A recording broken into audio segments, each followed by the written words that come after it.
Hey guys, it's Alicia Taylor of Cherry Bombs, and you're watching Forever Loud.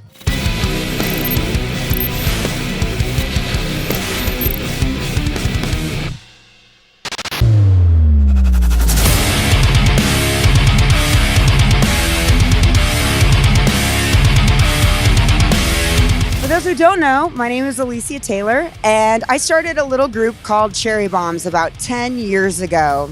I was a professional dancer and was a cheerleader in the NFL for the Atlanta Falcons.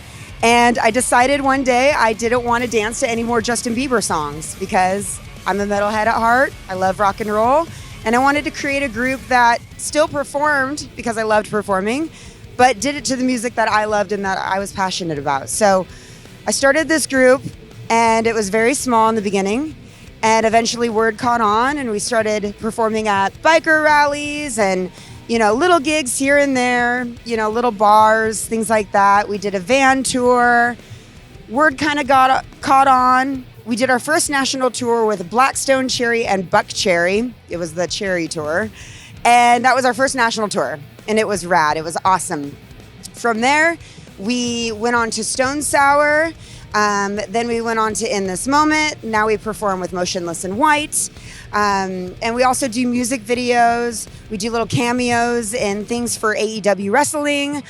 So it's kind of taken on this new life form, and it's kind of been this new phenomenon in live entertainment and kind of in the music industry world for rock and metal too. So very grateful for the opportunities and to be able to kind of carve our own path here, and thankful for the acceptance too. Today's performance was probably the biggest, most amazing performance of my entire career so far. I have to say, it was incredible. Things were locking in. The girls were phenomenal. The aerials were super high, super dramatic. Fire was great. Everybody was happy. Everybody was safe. The crowd was incredible. There were so many people. When we first started and the music started playing, there was a good, decent crowd there. And then as people saw us performing, they started coming from like all sides. And it was like zombies coming over in the apocalypse. They're all like, oh, what's this? And they held it there the whole set. And the pop that we got at the end was just such a high. We all hugged and cried and couldn't believe we did Download. Surreal. I was actually talking about this earlier today on the way here. It didn't hit me. Sometimes, you'll see something, it'll jog your memory. We were driving here, and years and years ago, probably about 8 years ago, I would watch Download videos on YouTube, and I'd be like, man, those festivals are amazing. Like overseas in the UK and Europe, they have such amazing festivals. It'd be so rad to perform at Download one day. And the person I was with at the time was just kind of like, huh, yeah, okay. And I remember thinking, that would be so cool. But it never seemed realistic or even anything. It wasn't even like an idea to chase. It just seemed so otherworldly, just not possible. So we start grinding and we start doing our thing. And then all of a sudden, Andy Copping, who's incredible, he saw us perform in London and a couple other shows, I believe. And he reached out and asked us to come. And my heart was like so full. It swelled up so big. I'm going to tear up just thinking of it. It was so emotional. And just to think, 8 years ago, this was not even a possibility. And today it happened. So it was very, very, very cool. I would have been 18, graduating high school. It was 2003. I was from the suburb of Seattle, and I had big dreams, and I wanted to go somewhere I haven't gone before. I moved to Hawaii and didn't know anybody, all by myself. Just moved to Hawaii. Why not, right? I'm 18 years old. And it was a very different time indeed in the early 2000s.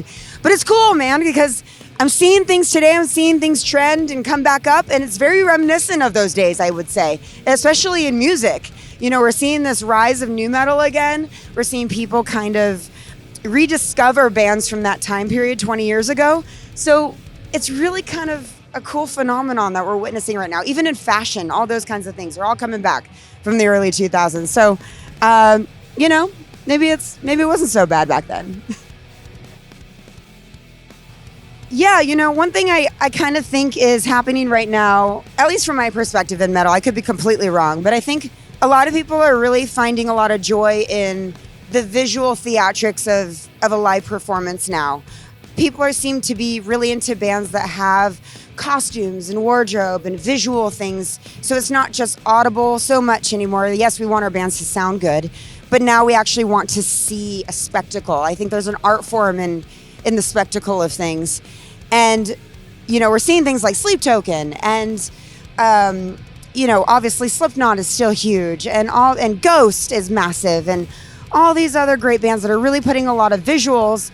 So it's kind of a great time for Cherry Bombs because artists have been reaching out to me and asking me to add to their show and bring that kind of visual aspect of their show to life and to the forefront for the audience and have them experience just a different texture in their shows. So it's been a great time for us for sure. My brother from another mother is Garrett Whitlock in Mammoth. He's the drummer of Mammoth. And we actually caught up earlier and he and I were just talking, man. We started in a van, now we're here because Garrett and I used to sleep in a van when we would go on tour across the country. And I mean, we would do these crazy biker rallies and we would, you're in your stripes, when you're on the come up, you got to start somewhere. And we started somewhere together. So we were just kind of reminiscing on all those things. And it's so fun to say, man, we were doing all those crazy things. When you're eating peanut butter and jelly sandwiches and ham sandwiches every day and just grateful for a case of beer when you can get it. And now we're at Download together. So it's kind of a great bonding thing for the two of us. I mean, the thing I love the most about being in Cherry Bombs is the thing I've always loved about it. It's the camaraderie. I think it's really surprising to a lot of people when people are like, oh man, you have 8 women on a bus for 6 weeks? Like, how do you survive that? And the truth of the matter is, it's easy. We come together, we're such a team. Everybody works hard, we play hard, we're professionals, we take this seriously, and we really lean into one another. There's complete trust amongst ourselves and amongst each other. And our ship runs like a well-oiled machine, and people are really surprised to hear that. And no matter what happens in live entertainment, because things are always going to happen, right, in live shows. And what we do is live shows, we're not on a record or anything like that. There's nothing you can really stream of us besides like the YouTube stuff. But we're live show based. And in live shows, the variables are always going to change. Different venues, fire doesn't work, aerials, something gets screwed up, whatever. And no matter what happens, no matter what storm we come across, we have each other, and I never have to worry about my team. And that is, to me, the best part about Cherry Bombs. Thanks so much for watching Forever Aloud. You can catch Cherry Bombs all over the place. Who knows where we're going to be with bands, in music videos, on TV shows. I don't know. But we have a season of Girl Gang 5 coming out on YouTube, which you'll be able to stream on YouTube later this year. Check it out.